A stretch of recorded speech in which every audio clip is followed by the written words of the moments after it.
Hey, so I wasn't sure if I was gonna make this video or not. I've recorded some videos for the last few chapters, and even after recording it and doing a little bit of editing, I just never felt motivated enough to actually release it. However, the last chapter, 105, I participated in a chapter discussion, which was recorded on video. So I figured I'd use this as an opportunity to promote that, or it's not even really promotion for myself, it's a Facebook group that I'm a part of. You know, we just talk in a Discord, or actually it's a Zoom session. We just talk about the chapter and have fun and see each other's perspectives and stuff. So if you're interested in that, two things. One, our sessions are recorded, they're videos, but you have to be a part of the Facebook group to even see the videos in the first place. So basically, if you like to see other people's opinions and stuff, join that group. A lot of people have a lot to say, so that's the first thing. The second thing, maybe you yourself want to, have a voice and discuss with other people. So there you go. If you join, you can watch discussions and you can even participate. That's really what I have to say for this portion. The rest of the video is just going to be the videos I wasn't sure I wanted to release, which is just me talking about the past 4 chapters before 105. So 101 to 104. But yeah, enjoy. If even just one person wants to hear what I have to say, I'm happy. That's what I'm really learning to be content with. So you're watching One Take by elisdeezee. I'll be going over the latest chapters of One Piece and giving my take. I'm going to go over various topics, so I'll provide a table of contents. That way you know what's in store, and if something catches your eye, you can skip ahead. In fact, I'm going to be highlighting the topic mentioned in the title and thumbnail. As someone who watches a lot of YouTube, I know what it's like to click on a video for its catchy thumbnail or title, and only to realize it's only mentioned for a portion of the video. So I just want to make things convenient for you. But I do hope you watch the entire video and enjoy. This week's chapter is 1004, Kibi Dango, or in the Viz translation, Millet Dumplings. Yeah, I'm not exactly sure why they changed it. I mean, it's a Japanese manga. The island they're in is based off Japan. They might as well just use the Japanese name of these things, but whatever, just a nitpick. To be honest, I didn't find this chapter all that interesting. It was sort of necessary plot that anyone could have predicted. If I had to rate it, it would be a 2.5 out of 5, straight down the middle, as average as it gets. So we see Otama is making a bunch of dumplings on Speed's ship. Well, first of all, we kind of already expected that. I mean, what else was she going to do in this arc? But also, Speed has a ship. I find that very interesting, that headliners get their own ships. You can even see it says Speed on the flag. Or the sail, actually, not the flag. But, I don't know. They must have a lot of ships if each headliner gets their own. But it does make sense that they may have a huge army. It's called the 100 Beast Pirates for a reason. As you would expect, a bunch of different gifters are getting turned, which in turn helps out Frankie.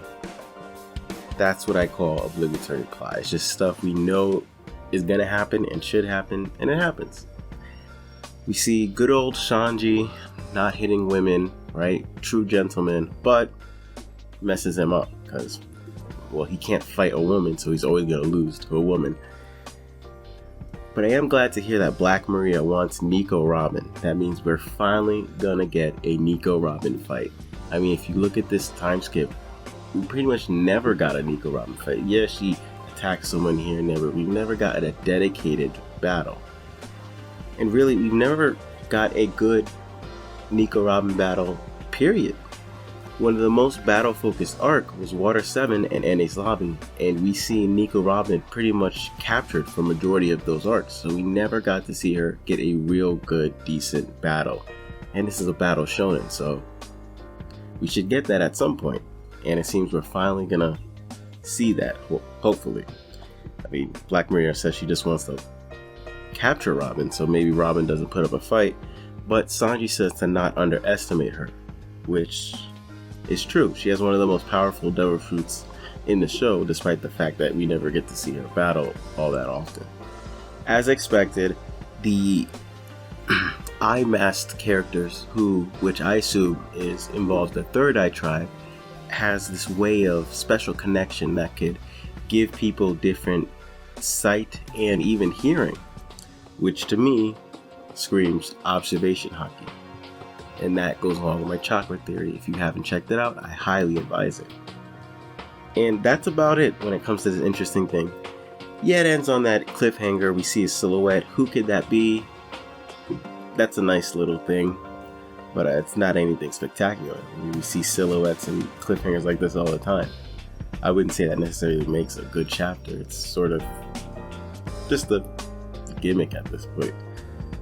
But since I went over this really quick, I would like to talk about a little addition I would like to add to my previous video when I was talking about Dragon Form Luffy. Something I didn't add in that, and I'm not going to really make a video adding this onto it, so I might as well just say it here if I'm going to say it anywhere. I never talked about why this new form of Luffy's wouldn't be Gear 5th. Well, whenever Luffy gets a new gear, it's him applying a new way to enhance his body, usually through breathing or air or oxygen. So Gear 2nd, he dopes himself, oxygenates his blood. Gear 3rd, he blows air into his bones. Gear 4th, he blows air into his muscles. So with this new potential fire form that gives fire clouds, he's not actually doing something new to his body. It's more just he's adding fire to his already pre-existing Gear 4th form. So that's why I wouldn't say that it's Gear 5th. Now, what do I think Gear 5th possibly could be? I would argue that it involves awakening. And that's obvious, but an extra reason why I think it involves that is because the word chi. Chi means breath. And as I said with his previous gears, it involves breathing air in some capacity. Well, what if this new Gear 5th kind of takes a new spin to that? And instead of like breath, like literally him breathing air, it's more like chi entering his body. Something like Sage Mode from Naruto, where it's just he's using the environment around him, the chi around him, to affect him. And well, what is Devil Fruit Awakening? Devil Fruit Awakening, as we've seen with Doflamingo and Katakuri, it literally affects what's around them. And I don't think that's a coincidence. I think those two things will come together to create Gear 5th. But yeah, for now, that's all I have to say. Sorry, not a very interesting chapter. Not too much to talk about, theorize, but thankfully I have more to say after this about the previous chapters if you're interested. I go over 1001, 2, and 3, so check that out. Alright, so now I'm going to be reading through chapter 1001 to 1003. It starts off with them talking about Luffy's Red Rock. Zoro points out that this attack indeed is the haki that he learned from Old Man Hyogoro. Now, what I find interesting is, was his new Red Rock attack simply just adding Rio and fire together? You know, maybe he just made fire like Diablo Jamba, or maybe they're interconnected. Him doing that fire attack was also Rio. Well, that has to do with my many theories that fire haki is a thing. Fire is the third form of Armen haki. I'm not going to beat a dead horse, but I will point out later on the many instances in which it shows that, you know, fire themes are recurring or constantly being brought up. Killer says, you know, in response to seeing Luffy actually hurt Kaido, he says, then we have a chance of winning. I think this says two things about his character. First of all, he went into this battle thinking that they couldn't win. And it's not even so much how brave he is. Obviously, that's brave to go into battle. He doesn't think he'd win. But I think it's a testament of how loyal he is to Kid. Because he's really there for Kid. He's just there to support him and help him to victory. Also, he's saying that in response to what Luffy accomplished. So that shows he's very on board with teamwork. He's like, this is a team effort. We're going to win together. because his Luffy being stronger increases their chance of winning. And he's not above basically praising rival crew, such as the Straw Hats. So, I like that about Killer's character. Moving on, we see Luffy gets compared to legends such as Roger, Rocks, Whitebeard, and Odin, of course. And most of all, Shanks. So what a lot of people have brought up is who wasn't shown in this top 5. I should say in quotations, top 5. It's like, just because certain characters wasn't shown here, like Garp or Mihawk, doesn't mean they're not incredibly strong and could possibly, or most likely, fight Kaido. They're just not on the panel. One, because like it's probably not enough room to fit every single person that can fight Kaido, but 2, because they're not relevant to this specific instance. I think Kaido specifically think of pirates he knows in his mind he's dealt with, that he's had to be compared against in regards to Luffy. Like, these are pirates relevant to Luffy. Well, Rocks, we don't know how relevant he is to Luffy just yet, but I mean, we can remember back when he compared Roger and Whitebeard to Odin. It's in the same breath. Like, he's comparing these specific pirates to the one he's facing because he's just trying to argue, basically, where is fate in store? Where is this destiny?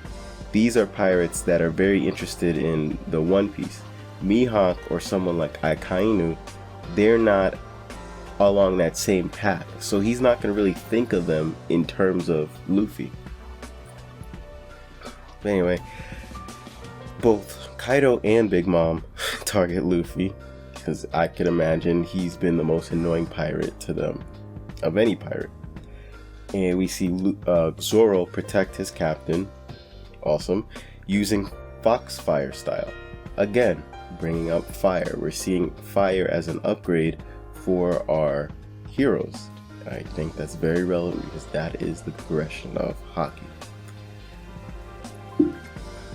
Also, I'm going to be talking about the Foxfire style one day in the future when I want to make a video on the scabbards and what I think of them, so be on the lookout for that. Next, we have something I'm proud of, because in my last one take, I said, well, I don't even have to repeat myself, I'll just play the clip. What stuck out to me is the way Luffy almost like ordered Law, like Law was Luffy's subordinate. He was like, Law, get them out of here, and Law did it. And I just thought that's kind of interesting. When I first saw it, I was kind of like thinking, Luffy's just bossing, Law's his son in that regard. But no, yeah, even though Luffy told him to do that, Law was most likely going to just move, Kinemon out the way anyway. But I just thought, I feel like it's very poetic. I think Oda's aware of that, of Law helping out Kinemon when they're in the same position. So yeah, I called it. Law was being ordered around by Luffy. And when I first read that, I was like, that's weird because they're both captains. So I instantly took note that was just something that was off, and I feel like Law wouldn't be okay with. And it turns out I was exactly on the money. Law was not okay with Luffy ordering him around, and like I said, Law would have moved the scabbards anyway. Anyway, they have this funny moment where Luffy challenges to dodge the fireballs last moment. It's great that we still have some comedy in this. It doesn't get too serious.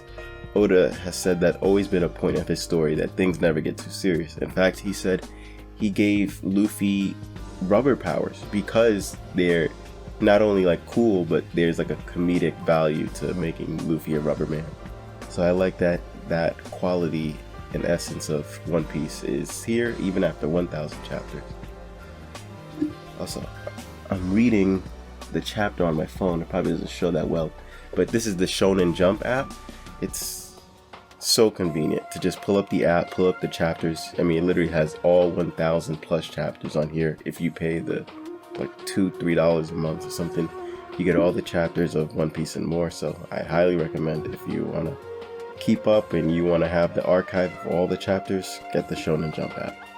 Or you gotta get the membership, and it gives you an app. You can go on the website too.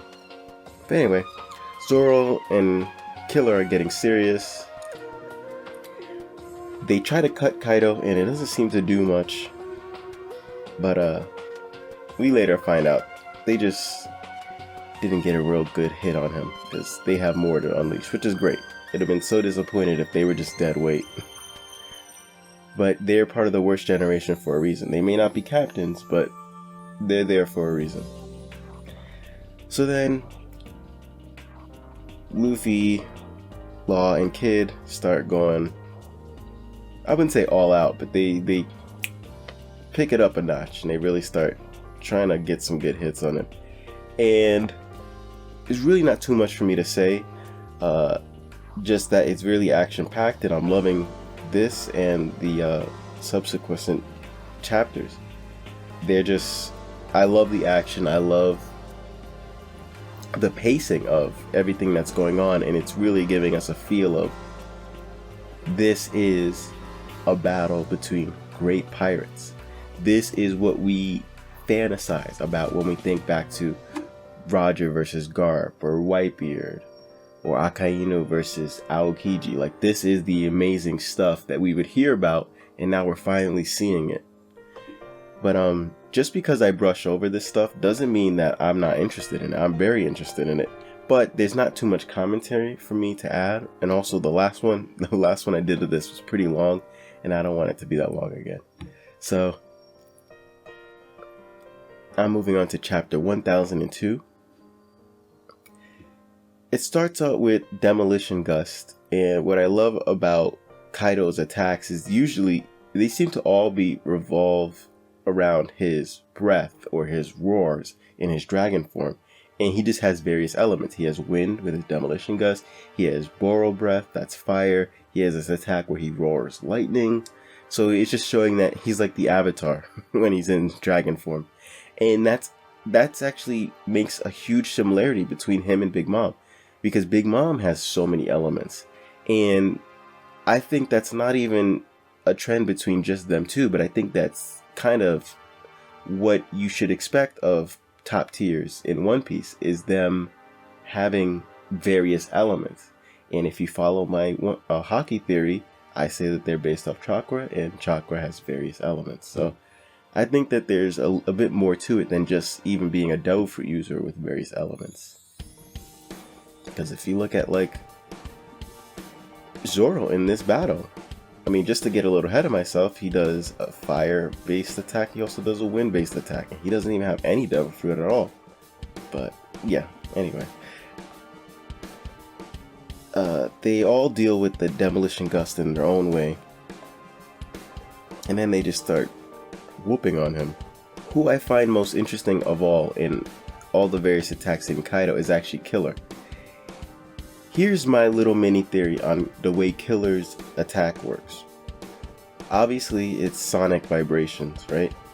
And if you know me and you know my theory, what do I say about Haki? It's vibrations. So it's no surprise to me that his sonic vibrations could internally hurt Kaido, similar to how Ryo can internally hurt Kaido.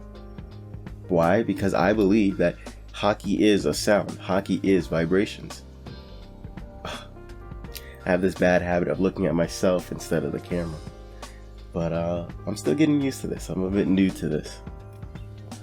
Anyway, yeah, Haki is vibrations. So what I think Killer's move is, it's a mixture of Haki and mechanical work in his weapons. And I think this is actually something we've seen before in Jesus Burgess. He was able to have this, looks like a mesh, almost like a speaker on his elbow. And if he generates enough vibrations, he could then shoot out a shockwave. Very similar to how Ryo could work. So what I proposed before in a previous theory was that he was using this mechanism to basically boost up his Haki, to basically almost cheat, or like just get himself to a higher level of Haki using that his machinery, and I think this is the same thing for Killer's Punishers. He somehow, not only is he able to wield the weapon very skillfully, but at the same time, his weapon works in a way that they're spinning by themselves. Like maybe he's like pressing or something. He has some gears and switches in there, and it's just constantly spinning, constantly generating and moving at a speed that causes these sonic waves, which then boosts his haki and causes this sonic cipher. In Understanding Haki Part 2, I speculate fighting styles that could utilize armor and haki, 3 of which showcase ripple effects. In the anime, whenever Conqueror's haki is used, it is paired up with a sound of vibrating material.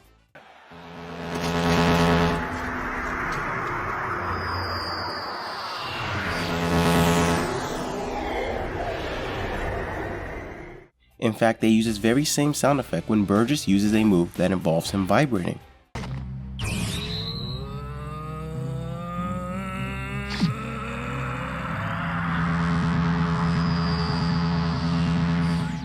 And just look at his elbow gear, it looks like a speaker. Anyway, Killer gets hit by lightning. I love that Big Mom has various attacks named after gods.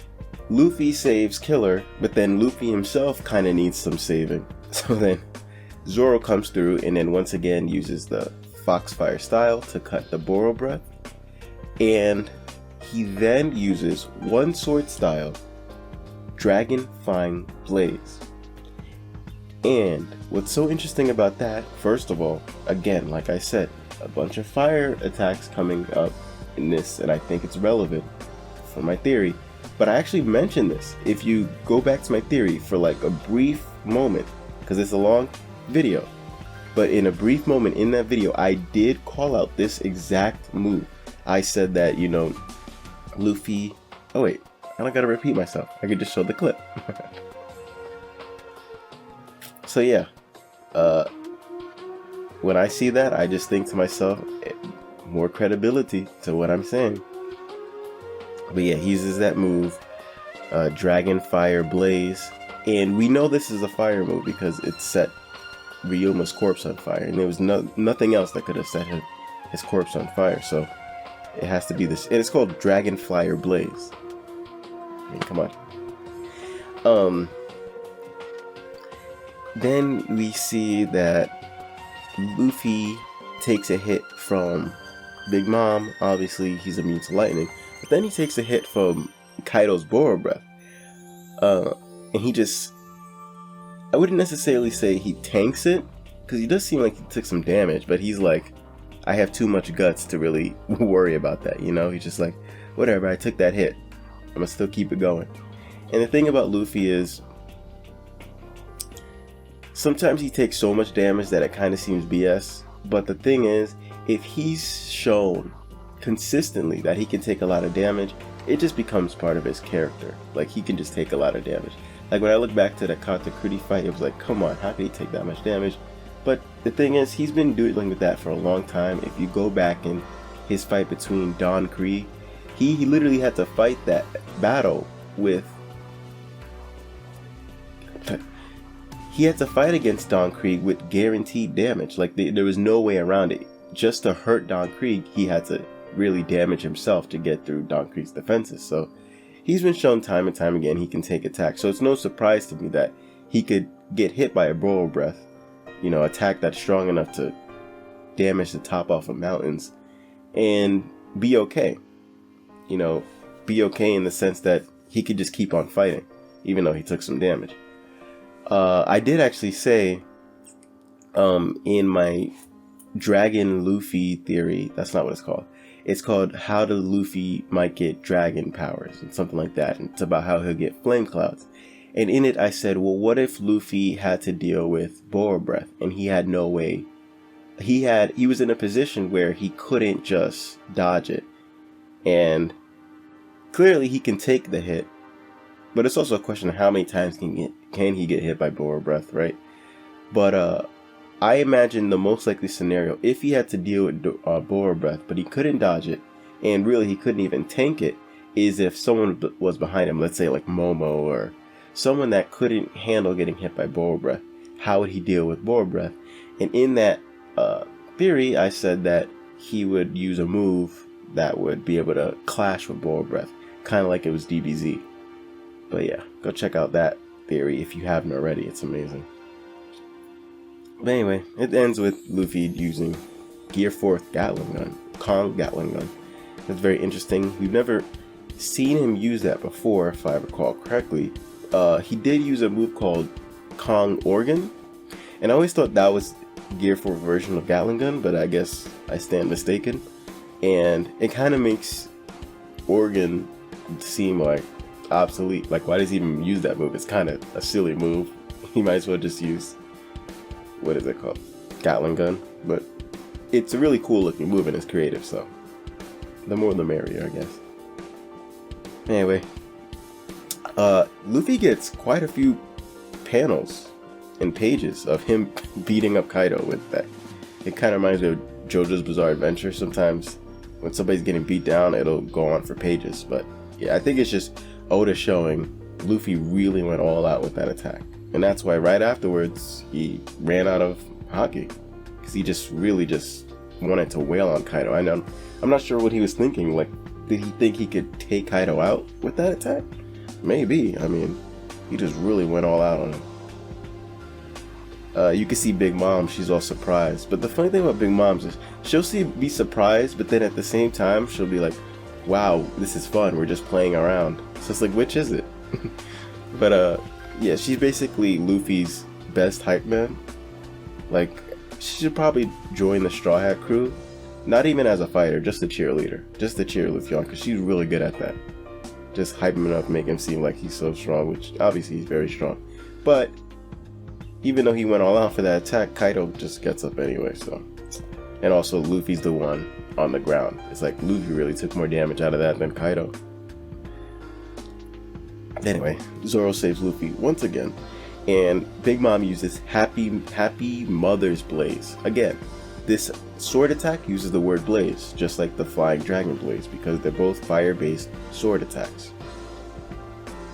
Anyway. So, Law uses Counter Shock on Big Mom, and can't really tell if that actually hurt her or not. It'd be interesting if he did hurt her, because we've really never seen Big Mom get hurt by an attack before. There was the one time Mother Camo's, picture broke, and then she fell to her knees, and her knees started bleeding. But that wasn't an attack by a specific person. We've never seen her while she had her defenses up get hurt. Anyway, Kaido coils himself up and then unleashes kind of like a Beyblade. He unleashes himself and turns it into a dragon twister. I think that's really cool. It kind of reminds me of this fun attack from Naruto that Killer Bee, the 8 Tails, could do. But yeah, he does an attack called Dragon Twister, and Zoro just so happens to have a move also called Dragon Twister, which he uses to counter Kaido. And I love that a bunch of these dragon attacks from Zoro also coming back up. I had this theory that I was going to release at some point in Understanding Haki Part 4 about how I think that Zoro's dragon's attacks are related to Haki. There's Dragon Quake, Dragon Twister, and Flying Dragon Blaze. And what's interesting is the word chi has many different translations, or you could use the word chi that's in Chinese or Mandarin. Sorry, I'm so uncultured. But you can translate that word in so many ways, and one of the ways involves the word dragon. It would actually be called hornless dragon for chi. But yeah. If you notice, when Zoro does his attack, it shows him covered in a white aura. But then it shows, what is it? Shoot, how do I figure out that? Enma. Enma is covered in a black aura. So like, Enma is like a different breed when it comes to Zoro's Haki attacks. But yeah, that's why Kaido calls it a strange source of Haki, besides the fact that it belongs to Odin. Like literally, it's not just that Haki belongs to Odin, but like literally the Haki itself there's something off about it. It gives off like a really dark colored aura. But anyway, he's able to cut Kaido, which is something very impressive, that he cut Kaido in his dragon form. Not many people could do that.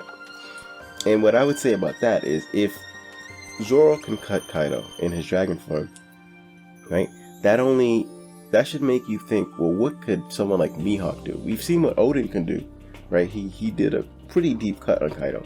We've seen what Zoro can do, and Zoro's definitely nowhere near his prime.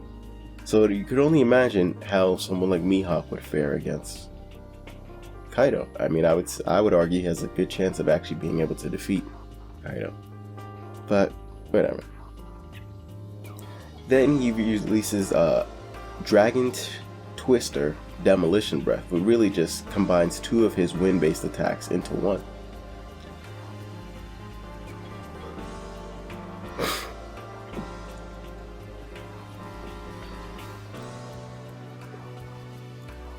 Which makes sense, it's just wind plus wind.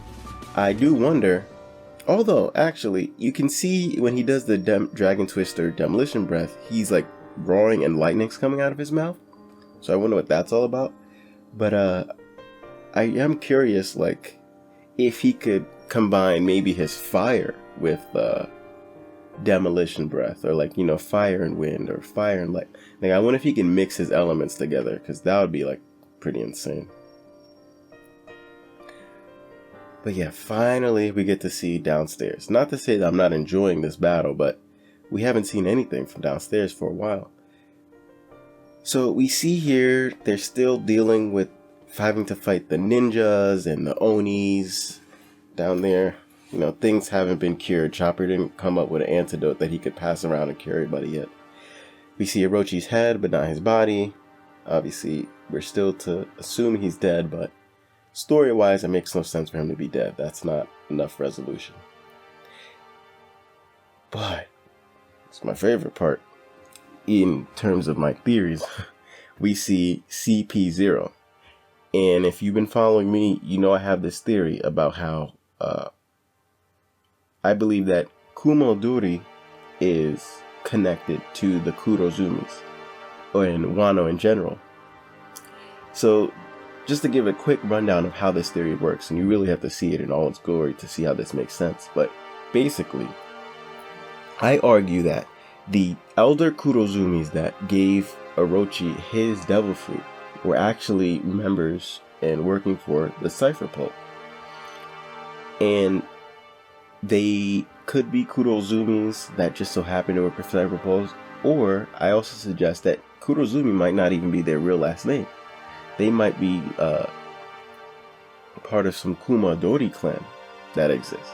Because from the member of CP9 named Kumadori is actually using his surname. That would be his clan name if he was in Wano. We actually don't even know Kumadori's first name, to my recollection. I don't think we know his name. But anyway, I said that the reason why we see Orochi being the one communicating with CP0 is because there is that connection between the Kurozumis and Kumadoris and CP0. So to see them still there and even call out Orochi and everything like that, it makes me think this theory could possibly still be true. So I would definitely check that out if you haven't. We see here a shamisen player with the same mask as Bao Huang. Now the question is, well, is that Bao Huang? I don't think that is. Like, I don't see squirrel features, but also why would Bao Huang be down here? That doesn't really make that much sense to me. And also there's other characters with that eye mask. Bao Huang's not the only one. So I think that just might be another person with that same mask. However, if you look in the bottom right corner, there's a geisha that happens to look like Robin. Now that seems kind of crazy, one, because Robin, we already seen Robin elsewhere, and two, you kind of would imagine CP0 would know what Robin looks like, but still, I mean, if it's there, it showed us in the scene, it just wasn't acknowledged. That could be Robin. I guess we'll see in the future. Anyway, all they're talking about is like the chances of the heroes winning not being great, which we kind of already knew. That's not news to us. And then it ends with showing Kaido's hybrid form. he has, at first I was looking like, does Kaido have a trident now? Is he really Katakuri's father? But no. He has these 3 prongs on his head, which seems to be his horns. Well, he actually already has horns, but he seems to grow different / new horns in his hybrid form. So I guess you can call the horns we've already been seeing this whole time his Oni horns, and then you can call the new horns his dragon horns. But yeah, those look like the same kind of horns that you would see on Gyarados. I mean, not exactly the same, but if you look at Gyarados, he also has like 3 prongs on his head, and it just looks very similar to me. Anyway, there Big Mom goes again saying, oh, this is fun. Oh, they were just playing around. So I guess we'll see next chapter what's going on, but thank you for checking this out, and please stay in tune. Even though it takes me a long time to release my theories, I am always working on them, so please stay tuned and you will have something to look forward to. Thank you for watching.